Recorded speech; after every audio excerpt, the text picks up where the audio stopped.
एक बादशाह की सिर्फ एक ही बेटी थी। वो बहुत जिद्दी थी कि एक दिन सुबह को वो बाग में टहलने के लिए गई तो इसने फूलों की पत्तियों पर शबनम के कतरे चमकते हुए देखे। शबनम के ये कतरे उन हीरों से ज्यादा चमकदार और खूबसूरत थे जो शहजादी के पास थे।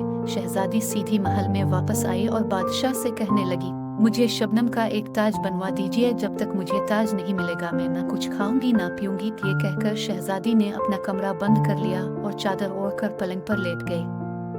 बादशाह जानता था कि शबनम के कतरों से ताज नहीं बनाया जा सकता, फिर भी इसने शहजादी की जिद पूरी करने के लिए शहर के तमाम सुनारों को बुलावा भेजा और उनसे कहा कि 3 दिन के अंदर अंदर शबनम के कतरों का ताज बनाकर पेश करो वरना तुम्हें सख्त सजा दी जाएगी। बेचारे सुनार हैरान परेशान कि शबनम का ताज किस तरह बनाए।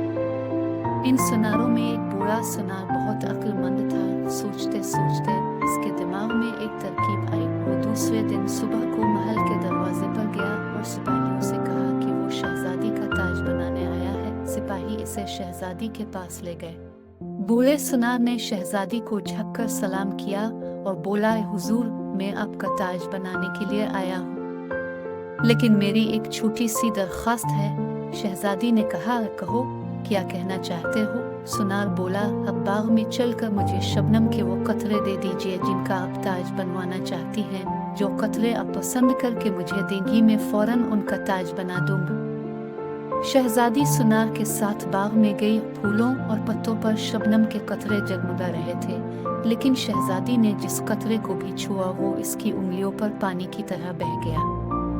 तब शहजादी ने बूढ़े सुनार से मुआफी मांगी और अहद किया कि वो अब कभी ऐसी जिद नहीं करेगी।